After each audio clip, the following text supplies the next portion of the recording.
Hello, I'm Jerry Wells, founder and president of Wells Research Laboratory, or WRL. One of WRL's primary focus areas is geomythology, a growing scientific field that explores myths to determine if their origins can be explained by geologic phenomena such as earthquakes, tsunamis, and floods. In a broader sense, geomythology also looks at the potential role astronomical events play, including comets, eclipses, and meteorite impacts. Increasingly, myths have been shown to have their origins based in naturally occurring phenomena, so we have an opportunity to explore these stories in search of clues to natural catastrophes from both ancient history and prehistoric times. Atlantis Bakhu is one of our two key geomythology projects where we focus on the geologic sciences to determine if a paradigm shift can help solve the mystery. I'm excited to share this Greco-Egyptian study with you. It's a refreshing new hypothesis based entirely in measurable geologic science and shows strong connections to every major attribute described by Plato without altering what he said. I think you'll be impressed and fascinated by this compelling and insightful discovery, but you be the judge.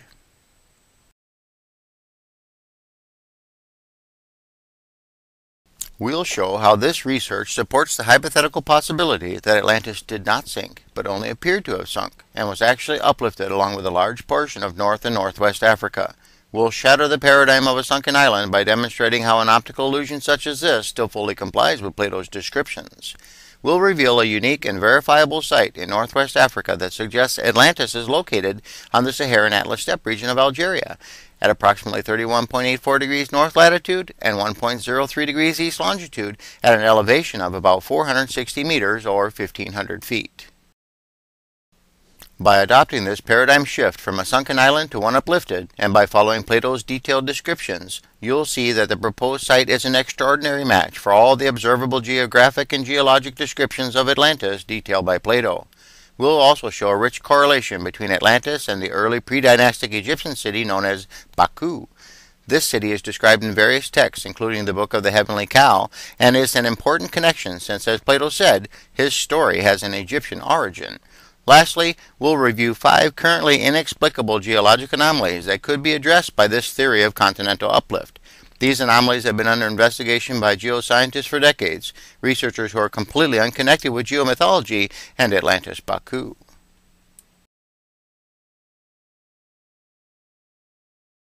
This research will demonstrate with a high statistical probability that Plato's descriptions of Atlantis in Critias and Timaeus, the only known Western source of the Atlantis myth, are extremely accurate and can be used as a detailed map to solve the paradox. In fact, that's exactly how we approach this investigation, using Plato's descriptions much as a common roadmap to lead to this site. His writing is filled with numerous detailed descriptions and dimensions, so detailed that they demand close inspection. Plato even repeatedly implored his readers to believe his story, that it wasn't just an allegorical tale.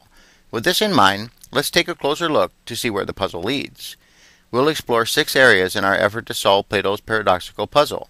We'll look at everything from special features to geographic requirements, as well as ties to Egyptian myth and correlations to geophysics anomalies. But first, let's take a close look at Plato's dating for the destruction of Atlantis to see how it ties to the end of the Younger Dryas. The Younger Dryas is a geologic period in time marking the end of the Pleistocene ice ages. It lasted approximately 1,400 years and then ended rather suddenly around 11,500 years ago. The end of the last ice age ushered in the beginning of the Holocene warming period that we're still experiencing today. It's not fully understood why the last ice age ended, although there is general consensus that there was some major catastrophic event on Earth that caused the change. As you'll recall, Plato wrote that a great catastrophe occurred resulting in the destruction of Atlantis. This story was reported to have come from Solon, one of the 7 sages of Athens, who had received the story from Sonchus, an Egyptian priest at the temple of primordial goddess Neith in the city of Sais. This catastrophe was said to have occurred about 9,000 years before Solon's Egyptian travels, and his travels are thought to have occurred sometime between 594 BCE and before his death in 558 BCE. This puts Plato's timeline for Atlantis' destruction around 11,587 years before our present time, plus or minus 18 years. This timing is entirely consistent with independent dating of the catastrophe that resulted in the end of the Younger Dryas Ice Age.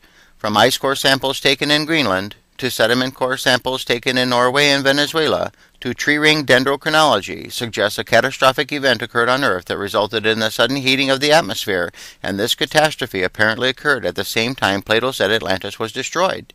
This is an important correlation, since many researchers have attempted to change Plato's dating, dimensions, and descriptions to help support their hypotheses.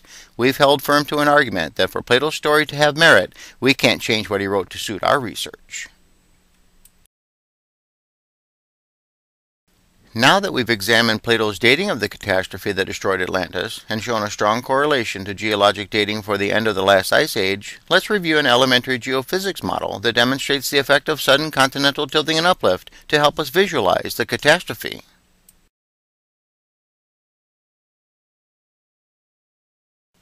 This map shows the Earth's crustal plate boundaries outlined in red. The boundary between the African and Eurasian plates is a very active and seismically charged area. Let's take a cross-sectional view of this boundary along the dashed line from the Atlas Mountains through the Mediterranean Basin to Athens, looking northwest. This image depicts the cross-sectional northwesterly view from the previous slide that will be used to demonstrate Atlantis' upheaval and destruction detailed by a block diagram sequence. In this first diagram of the sequence, you see continental aspects of the African plate on the left and of the Eurasian plate on the right, separated by the plate boundary that runs through the Mediterranean basin. Our hypothesis suggests that prior to the catastrophic event that destroyed Atlantis, the African plate was positioned deeper in the Earth's mantle, and that there was a shallow sea extending over the extreme northwestern part of the Sahara. We've called this shallow sea the Saharan Atlantic Sea for discussion purposes and have indicated the relative positions of Atlantis and ancient Athens on the shoreline. In the second image of the sequence, we show the African continental plate shifting and uplifting, demonstrating our interpretation of the catastrophic event that Plato described as a series of violent earthquakes lasting a single day and night, followed by massive flooding. This continental movement would have resulted in the Saharan Atlantic Sea draining away down into the modern-day Mediterranean basin and would have caused a large tsunami to have raced northward, ultimately inundating and submerging ancient Athens while flooding the entire region. In the third and final diagram of the sequence, we show the aftermath. Riding on top of the African continent, Atlantis would have been left high and dry, sunder-torn by the severity of the earthquakes, buried in debris and invisible beyond the horizon. Surprisingly, it was ancient Athens that had been submerged, sunk beneath the rising waters of the Mediterranean Sea. Only the exposed seafloor of the Saharan Atlantic, a shallow wet area of mud, muck, and sand, would have remained in the Saharan basin where Atlantis appeared to have sunk. Plato said, "The sea in those parts is impassable and impenetrable because there was a shoal of mud in the way, and this was caused by the subsidence of the island." WRL's hypothesis argues, as this diagram sequence shows, that the island only appeared to have sunk and was actually uplifted instead. This uplift would have resulted in the Saharan Atlantic Sea draining away, exposing the seafloor, causing a shoal of mud impassable and impenetrable. Consequently, when sailors later ventured toward Atlantis, they would have reported what they believed they saw, which was much later chronicled by Plato. That is, that Atlantis had sunk, because that's how it appeared to them. It was an optical illusion of sorts. The sailors would have had no way of knowing that Atlantis was uplifted in the distance and hidden beyond the visible horizon. So, though at first this might have seemed confusing, we've shown that our hypothesis is entirely consistent with what Plato wrote. Now that we've examined the geophysics model and shown that upheaval of the African plate as a result of the catastrophe is a plausible interpretation of Plato's descriptions, let's review his detailed and explicit geographic requirements for Atlantis. But before we move on, it's important to keep in mind that up until now we've only focused on Plato's dating for the catastrophe, its consistency with the end of the Younger Dryas, and a potential plate tectonic mechanism for the destruction and disappearance of Atlantis, all of these related to the upheaval itself. In the next series of slides, however, our attention will be focused on how the island would have appeared before the disaster, in search of measurable correlations with the many details mentioned in Plato's writings. Using Plato's writings as a guide, WRL's hypothesis suggests the former island of Atlantis is the extreme northwestern portion of Africa, including the Atlas mountain range. The upper image in Figure 2 is a digital topography of northwest Africa from Cornell University. Conveniently, the lower elevations are depicted in blue and black, providing a nice visual representation of the proposed former island. You'll recall, WRL's hypothesis suggests the extreme northwestern portion of the continental aspect of the African plate was positioned deeper in the Earth's mantle prior to the continental tilting uplift that destroyed Atlantis. This would have allowed the lower elevations shown in blue to have merged with the black areas that represent the Mediterranean Sea and the Atlantic Ocean, making a continuous waterway. The image on the lower right is WRL's reconstructed representation of the former island, taking into account glacial meltwaters. Now, let's focus on the specific geography and dimensions of this proposed location in northwest Africa and compare them to Plato's detailed descriptions. If this location has merit, it should fully match what Plato described. As I previously mentioned, this image is a general approximation of the proposed Saharan Atlantic sea level prior to its destruction along with Atlantis about 11,500 years ago. The Atlas mountain range was positioned deeper in the mantle at that time. The color key on the lower left indicates that red depicts the highest elevations and blue and black are the lowest elevations. We've added captions and arrows to this image in Figure 3 to highlight the points of interest, so let's see how well this site matches what Plato said. First, Plato said, "This power came forth out of the Atlantic Ocean, and there was an island situated in front of the Pillars of Heracles. Our former island is located in front of the Pillars of Heracles, adjacent the Atlantic Ocean." Second, he said, "And this was the way to the other islands, and from these you might pass to the whole of the opposite continent. From our island you could have passed to the Canary Islands through the Draa Valley, following the equatorial ocean currents to North America, or sail northward to the coast of Europe. Third, for this sea which is within the Straits of Heracles is only a harbor, having a narrow entrance, but the other is a real sea. This research shows a former inland sea, which we've named the Saharan Atlantic, surrounding most of the island, providing access to the Atlantic Ocean via a relatively narrow river-type entrance. Fourth, the extremity of the island toward the Pillars of Heracles, facing the country which is now called the region of Gades. The northern extremity of our island looks north across the Strait of Gibraltar toward the country that was formerly called Gades, today's Iberian Peninsula. The Strait of Gibraltar is commonly considered to be the Pillars of Heracles. Fifth, the whole country is very lofty and precipitous on the side of the sea. Surrounding the city was a level plain, itself surrounded by mountains which descended toward the sea. This part of the island looked toward the south and was sheltered from the north. Our island has the high Atlas Mountains on the north shore, which are precipitous and descend rapidly toward the sea in the north, yet the south shore is a generally level plain protected by the mountains to the north. Sixth, in the center of the whole island there was a plain, for the most part rectangular and oblong. The plain on our island is situated centrally along the southern shore, and it's generally rectangular and oblong. Seventh, also in the center of the island, at a distance of about 50 stadia, there was a mountain not very high on any side. 50 stadia is about 5 3/4 miles. Garret El Jeter is a hill located in the center of our island's plain at about 5 3/4 miles from the edge of the former southern shore. It is defined as a hypsographic hill due to its gradual consistent slope. In ancient times, this hill could have been viewed as a mountain that wasn't very high on any side.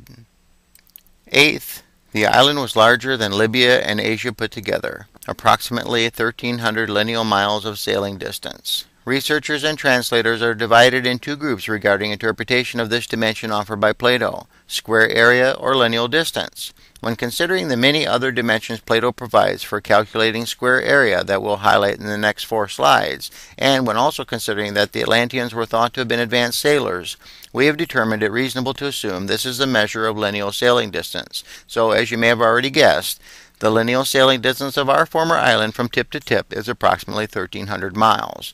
Ninth and 10th, the plain, extending in one direction 3,000 stadia. 3,000 stadia is about 345 miles, but across the center of the island it was 2,000 stadia. 2,000 stadia is about 230 miles.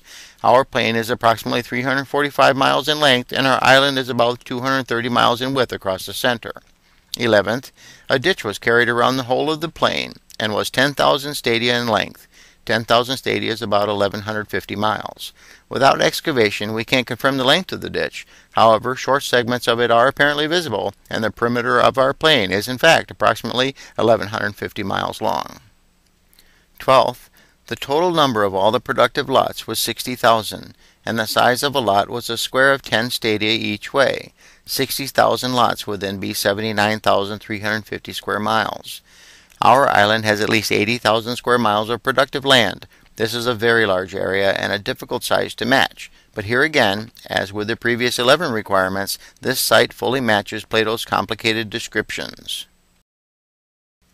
In addition to Plato's descriptions, if we assume the proposed hypothetical rapid continental uplift and accelerated epirogenic-like movement of the northwestern aspect of the African plate actually occurred, and if we assume this type of movement is also extremely rare, then we would expect that for millions of years preceding the Atlanteans, the proposed Saharan Atlantic Sea would have intermittently covered this region.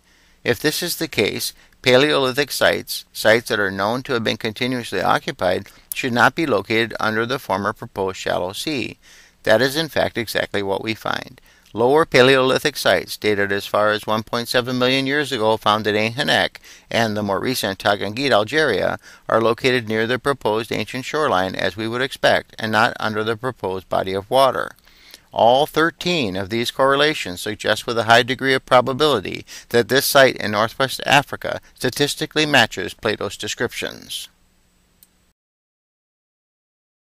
We've developed Table 1 in an effort to quickly summarize the many geographic locations and dimensions from WRL's proposed site for the large mystical island of Atlantis just mentioned that are consistent with details offered by Plato.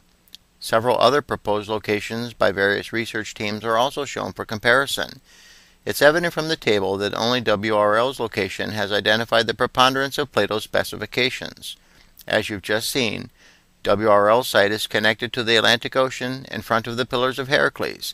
It provides access to west-flowing equatorial ocean currents near the Canary Islands, and is located just south of the Iberian Peninsula, where the city of Gades was allegedly once ruled by Guiderius. Moreover, the lofty Atlas Mountains are precipitous in the north and shelter the rectangular and oblong plains of the Saharan Atlas steppe in the south. Along the southern shore, in the center of the plains, we found Garret el Jeter, a large hypsographic hill that can be easily called a small mountain, not very high on any side. Plato's dimensions for the island of Atlantis' length and width, and even the length of the plain itself, are also all visibly measurable at WRL's proposed site. In the last entries on the table, we are reminded that the 80,000 square miles of productive land match this site, and, as graphically demonstrated earlier in the block diagram sequences, the impassable shoal of mud described by witnesses who sailed in search of Atlantis after the catastrophe was actually the exposed seafloor of the drained shallow sea we called the Saharan Atlantic. We'll also remind you that Paleolithic sites in the area were not found located under the Saharan Atlantic. It should be noted that none of the research teams from the other proposed sites have offered an explanation for their dearth of connections to Plato's writings. None of them. Now that we've shown this site matches all of Plato's 13 major geographic requirements, let's take a close look at the special features he described in search of additional evidence to support our hypothesis. In order to do this, we'll discuss in the next several sections of this presentation a lot of natural geography and a wide variety of geological phenomena, including meteorite impacts and seismic surface waves. These events are all presumed to have preceded the Atlantean occupation of the island paradise and should not be confused with a very powerful catastrophic event that moved the African plate, an upheaval described earlier by the elementary geophysics model. Now that we've clarified this point, let's take a look at Atlantis' special ring geometry. In Figure 4, if we focus again on the northwest aspects of Africa and take a closer look using a photo taken from the space shuttle, we get a good idea of how this area looks today covered by sand. If we use satellite thematic mapper imaging that has the ability to penetrate a few meters of sand, we can see portions of what appear to be hidden ring structures presumably comprised of 3 meteorite craters. But they're not configured in the highly popularized Archer's target. Rather, these ring formations appear to be 3 craters aligned in a row along a common center line, an identical geometric definition as the Archer's target, where the rings are sharing a common central focus. A NASA impact specialist has indicated the signatures are consistent with meteorite impact sites and look promising, although an on-site survey is required to verify. If these are meteorite craters, they'll be the first triple ring among the approximately 150 catalog craters. Figure 6 shows a close-up of the rings from Google Maps, EarthSat, and MapMart. All 3 images showing the same area are included here to underscore the fact that these ring structures are visible on a wide variety of satellite imagers. We'll focus on the MapMart imagery to conduct a closer analysis of the ring geometry. Plato said, Poseidon, breaking the ground, enclosed the hill, making alternate zones of sea and land larger and smaller, encircling one another. There were 2 of land and 3 of water, which he turned as with a lathe. We've discovered 3 apparent meteorite craters sharing a common center line. Each crater is perfectly circular, which would have appeared as if it were turned on a lathe. This hypothesis states that the largest impact site is possibly a complex crater.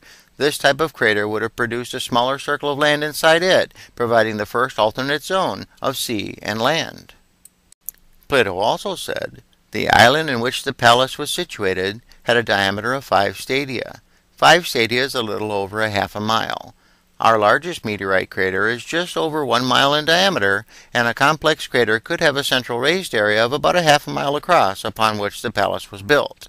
Lastly, regarding the rings, Plato said, beginning from the sea, they bored a canal of 300 feet in width and 100 feet in depth and 50 stadia in length.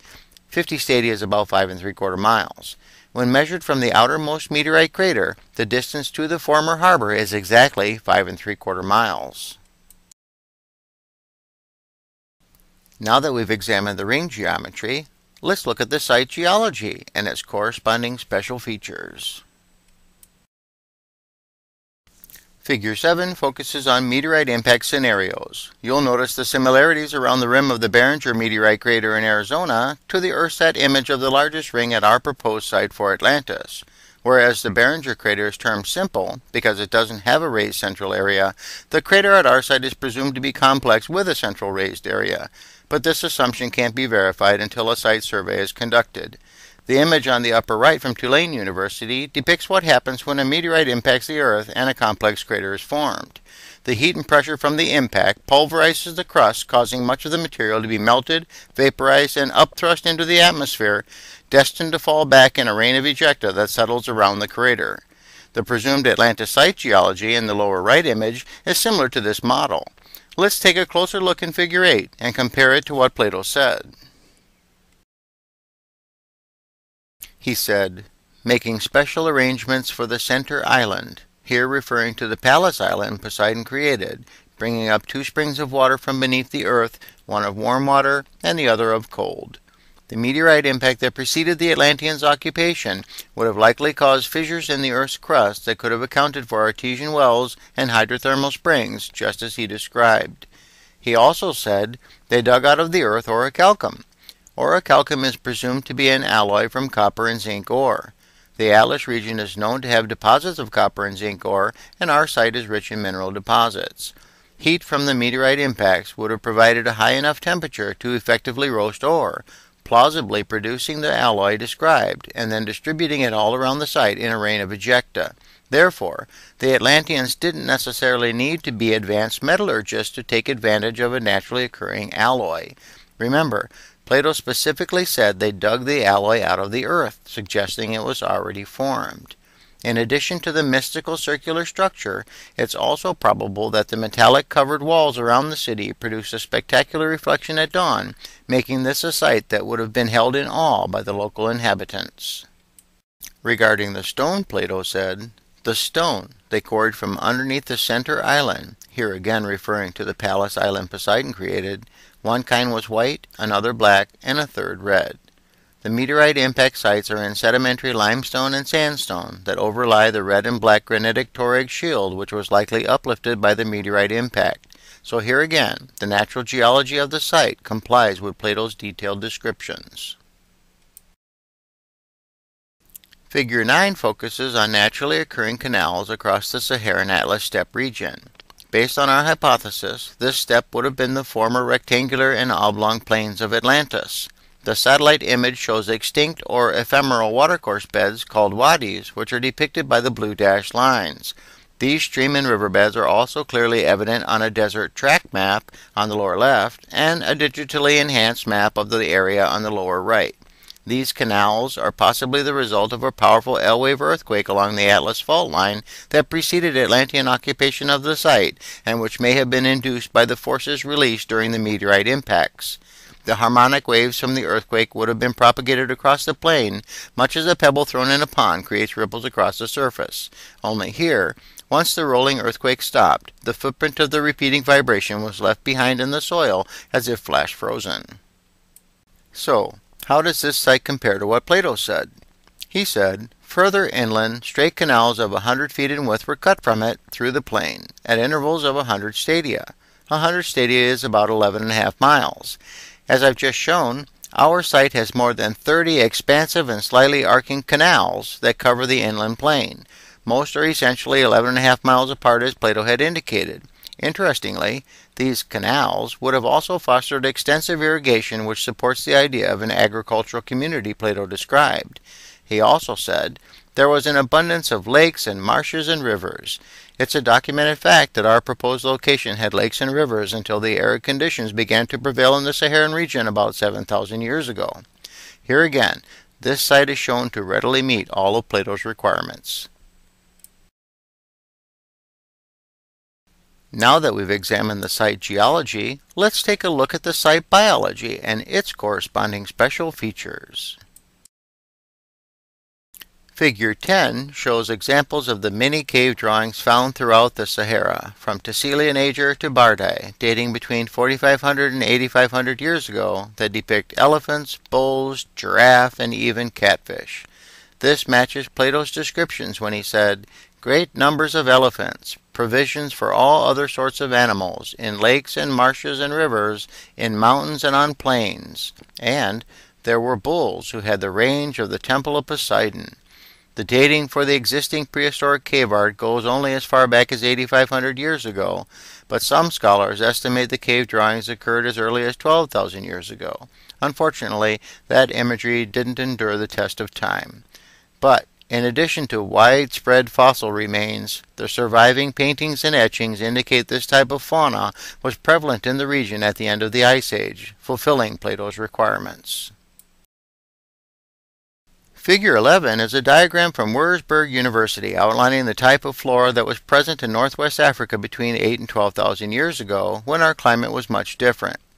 The blue hues indicate that the Atlas Mountains were a mix of coniferous, deciduous, and sclerophyllous forests, and that the Saharan Atlas steppe region soil type was semi-desert. Plato said, there was an abundance of wood, and whatever fragrant things there now are in the earth, whether roots, or herbage, or woods, grew and thrived in that land, also the fruit which admits of cultivation. As we've just shown, our site is known to have had abundant and diverse vegetation at the time of the Atlanteans, and irrigation of the semi-desert steppe region by the canals across the plain would have enriched the diversity of the flora, since we know that semi-desert soils are sufficiently fertile to support abundant vegetation when irrigated, as readily evidenced by oases. So, as I previously noted, the Atlanteans would have been ideally situated with the naturally occurring irrigation canals that were fed by streams that came down from the mountains. Now that we've matched Plato's 10 major special site features, let's explore the correlation with the pre-dynastic Egyptian city known as Bakhu.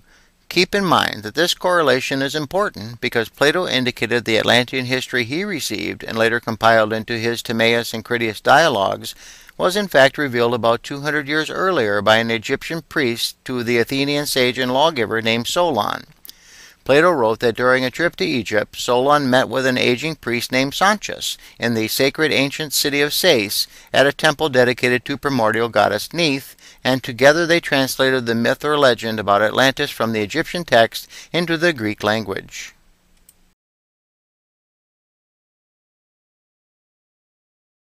Table 2 shows a comparison between an amalgamation of Greek and Egyptian creation and destruction myths along with some related symbols. Since the original Atlantis story came from an Egyptian source, Plato explained that due to a steep language barrier, some of the names were almost unrecognizably different in the individual cultures, but the people and events they describe were the same. In both Greek and Egyptian myths, there's a story that describes mystical islands associated with the gods. The Platonic works describe the island of Atlantis, and Egyptian versions have the primordial island mound of Atum. In Plato's story, the firstborn of Poseidon is Atlas, the namesake of the island of Atlantis. Atlas held the important family position, which can be described by the familiar Greek term atom, or most indivisible heir to the throne. For the Egyptians, it is Atum who is the first to rule over the primordial island, so we can immediately note the obvious phonetic connection between atom and atom. At least one of the Greek myths describes that from the seed of Atlas or Adam, several daughters were born known as the Eves or the Hesperides. And one of the Egyptian stories can be interpreted to suggest that when sun god Re meets with Adam, as the sun sets on the horizon of the island, we witness the birth of the Eve or the evening.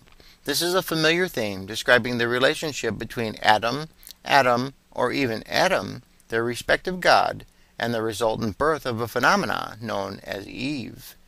Both Greek and Egyptian cultures have myths associated with water gods in their temples. It is Poseidon on the Greek side with his temple city of Atlantis on a small mountain, where roofs are covered with orichalcum. And for the Egyptians, it's Crocodile Sobek, guard of the gods, who has his crystalline mountain temple constructed of carnelian. Orichalcum and carnelian are thought to be similar substances sharing a reddish-gold color, with both derived from shimmering rock. The L-shaped architectural square is the symbol of the Greek god Hephaestus or Hephaestus and the Egyptian god Ptah. Symbols of creation, birth, and rebirth can be seen in the Egyptian story of a bird called the Benu, arguably the original source of the Greek phoenix, which, as we all know, is a fiery bird associated with the sun that is consumed by flames while sitting on its nest, only to rise again from the ashes. Some stories have a worm crawling from the ashes which transforms into the reborn. We'll show a possible natural connection between Benu and Crocodile Sobek shortly. Though Critias was not apparently finished, the destruction of Atlantis seems to have been clearly caused by the Greek god Zeus's powerful lightning bolt, causing the earthquakes and floods that punish and destroy the Atlanteans. Whereas in the Egyptian Book of the Heavenly Cow, it is sun god Re who sends from his arsenal Sekhmet to scorch the earth in a frenzied attack that wipes out nearly all of humanity. In the next slides, we'll focus on these symbols to see if there are any correlations on sight. Figure 12 is an Earthsat image of our proposed location for the city of Atlantis. This image covers approximately 40 square miles around the triple ring structure. Some infrared remote sensing satellite imagery can penetrate arid soils to a depth of almost 4 meters or about 10 feet. So let's use this technology to begin here by focusing on 3 areas we can see around the circular structures that appear to have formations resembling iconic symbols associated with Greek and Egyptian myth.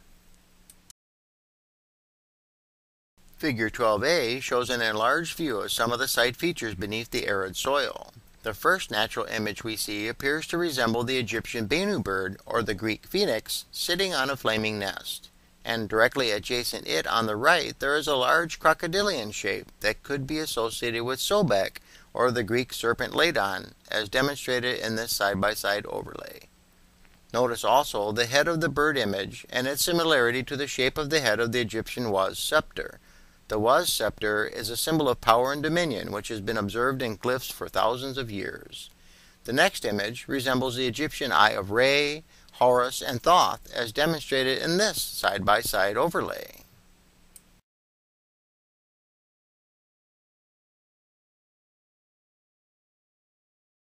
The first image in Figure 12b appears to resemble Ptah or Hephaestus' L-shaped architectural square, as demonstrated in this side-by-side overlay.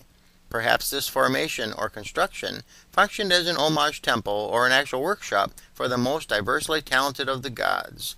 Indeed, Ptah and Hephaestus were directly associated with craftsmen, metallurgists, metals, volcanoes, technology, artisans, blacksmiths, fire, and sculptors. In the next image, the natural circular crater formations discussed earlier in the presentation that we indicated were a descriptive match with Plato's complicated geometry for the famed rings of Atlantis also have close similarities to many circular symbols associated with Egyptian god Re. A quick review of the visible formations in the last few slides of the presentation reiterates that they can be seen closely clustered near each other in this area, an area, it should be remembered, that was identified by following Plato's detailed descriptions and clues gleaned from ancient Greek and Egyptian myth. These formations actually closely match the Benu bird and phoenix sitting on their flaming nest, Sobek and Ladon guarding sacred trees in the garden, the watchful eye of Re, Horus, and Thoth, the multi-talented Ptah and Hephaestus, and even the circular rings of Atlantis and god Re. So, When considering that the formations closely resemble many ancient iconographic symbols from Egyptian and Greek mythical tales, and that they are located in an exceedingly small area of the entire Earth's surface, necessarily including even the seafloor, then the plausibility of WRL's hypothesis becomes increasingly statistically significant, warranting serious review by scholars around the world. Figure 12c highlights some additional interesting site features that appear to be consistent with human occupation. These features are visible with thematic mapping satellite imagery that penetrates the surface, but of course an on-site survey is required to confirm what's really present. This potential Acropolis site, for example, is located just east of the summit of Garret El Jeter, the hypsographic hill that could be described as a mountain not very high on any side. The geometry in this location is very interesting and may suggest human organization. Just west of the ring structures, we can see a surface feature that is reminiscent of terraced agriculture. Nearby, there is also an apparent 100-acre reservoir, and next to it an area resembling a 500-acre lake. Leading in toward the largest ring formation from the west, there appears to be remnants of an irrigation ditch. A close-up of the irrigation ditch reveals a uniform width throughout its length along the perimeter, suggesting it may be man-made. Remember, Plato specifically said there was an irrigation ditch that was carried around the entire perimeter of the rectangular and oblong plains of Atlantis. Incidentally, anthropologists have identified that Ibero-Maurusian tribes inhabited this area of extreme northwest Africa at the end of the Pleistocene, so upon excavation of the site we may find clues here about this little understood culture. It follows, then, that if this site is the famed Atlantis, then from Plato's writings we learn that Poseidon married a local Ibero-Maurusian girl from the area named Cleito, who was the daughter of Evenor and Leucippe. Poseidon constructed the ring city for Cleito, who was soon impregnated and gave birth to 5 sets of twins. Atlas was the firstborn and became not only the namesake for the city, the entire island, and ultimately the ocean, but he was also the most indivisible heir to the throne, which we mentioned earlier in Greek is designated as Atom, or Atom. So, all 10 of Poseidon's sons with Cleito would necessarily have been connected with the Ibero-Maurusian tribes. Another interesting correlation is that Plato described the metropolitan area of Atlantis to be about 11 miles across, which is consistent with what we've identified at this proposed location, and, correspondingly, the Egyptian coffin text describes Sobek's crystal mountain city of Bakhu to be about 4 miles by 10 miles, dimensions which overlay nicely with Plato's description.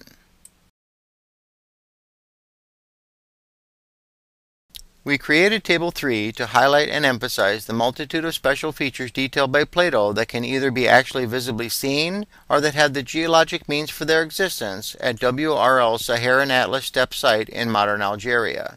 We used the same format as Table 1 to demonstrate by comparison to other sites the overall strength of WRL's hypothesis. It is clear from the table and from the previous slides that only WRL's location can match the vast majority of the individual elements found throughout Plato's writings. This work has shown most of Plato's special descriptions can be demonstrable of naturally occurring features around the site, with the means for several more to be a direct result of meteorite impact dynamics associated with the apparent craters themselves. Indeed, from the multiple larger and smaller circular rings looking as if turned with a lathe, to fissures in the crust allowing for artesian and hydrothermal springs, to roasting of copper and zinc ore allowing for the natural formation of orichalcum in cooling ejecta, to the central uplift of limestone, sandstone, and the red and black granitic toric shield, meteorite impact dynamics seem to have prepared a mystical environment worthy of the gods. Even Plato's seemingly unbelievable canals across the rectangular and oblong plains of Atlantis can be seen on a variety of maps of this area. Using his measurements for the length of the plain and the 11.5-mile spacing between the canals, the maps act as a testament to his veracity, clearly delineating with dashed lines about 30 wadis crossing the Saharan Atlas steppe. But of course, there's still more. This site has had many elephants, bulls, and was also rich in the fauna and flora supported by marshes and rivers and lakes. And as a last observation from this section of the investigation, we can't forget the natural formations scattered all about the site that seem to match iconographic symbols associated with these ancient Egyptian and Greek myths. Increasingly, evidence and means support WRL's argument that this is the location of that once fabled garden paradise, rendered infamous by the presumed wrath of an angry, invisible god. Now that we've identified the Egyptian correlation, let's see if we can find the last puzzle piece by taking a look at geophysics anomalies that have been under investigation for decades by researchers unrelated to Atlantis Bakhu. These anomalies might help to support WRL's theory of continental uplift and tilting.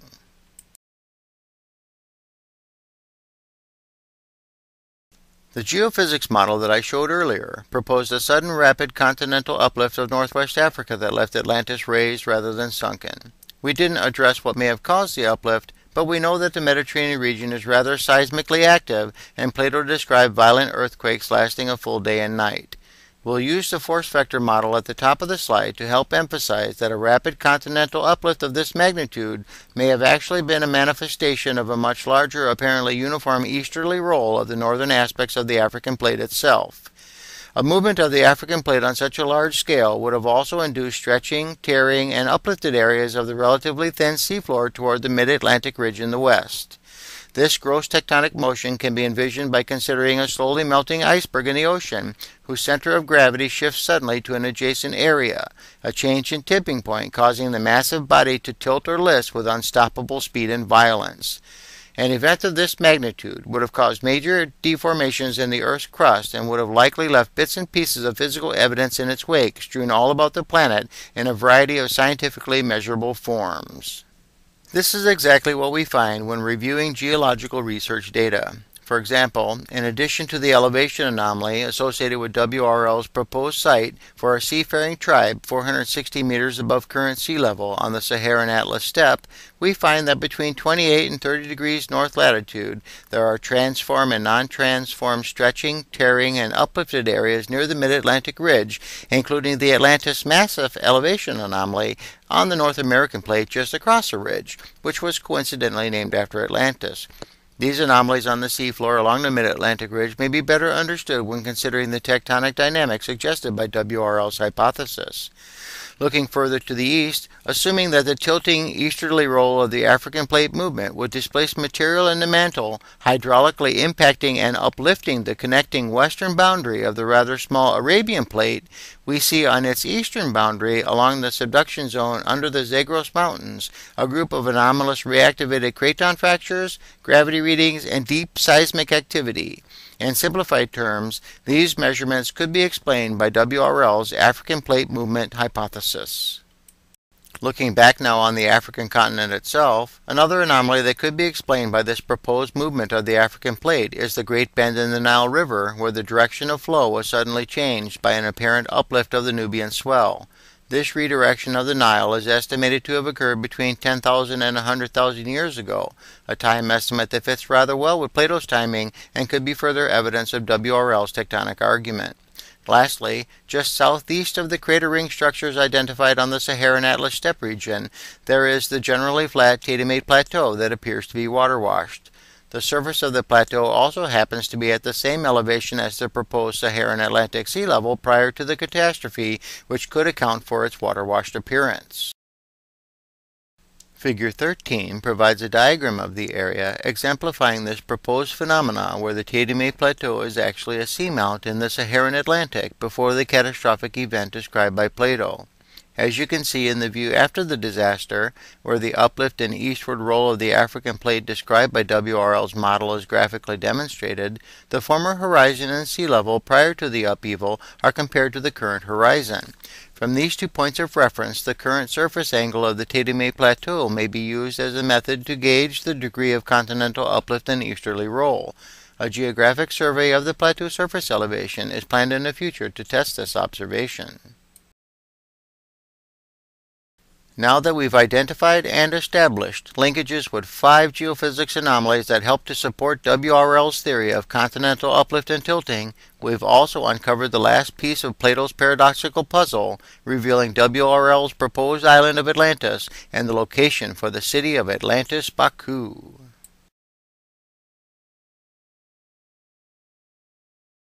In summary, we've used geophysics models and satellite imagery in this research to demonstrate that it's possible Atlantis did not sink. It only appeared to have sunk and was actually uplifted along with a large portion of North and Northwest Africa in a process similar to an accelerated form of epirogenesis. We've used Plato's writings much as an ancient roadmap to locate Atlantis on the Saharan Atlas steppe region in Algeria at about 31.84 degrees north latitude and 1.03 degrees east longitude at an elevation of 460 meters or 1,500 feet. We've shown the WRL site as an extraordinary match for all observable definitive elements described by Plato even before full excavation begins. These results are statistically significant, warranting a geologic field survey as soon as full funding is available, and partnerships have been established with universities in Algeria. Finally, WRL has identified a scientifically plausible mode for the destruction of Atlantis that also provides a potential solution for 5 currently inexplicable geologic anomalies on Earth, specifically stretching, tearing, and uplift anomalies along the mid-Atlantic ridge, deep seismic activity, anomalous gravity readings, and craton fracture near the Zagros Mountains, and the redirection of the Nile River.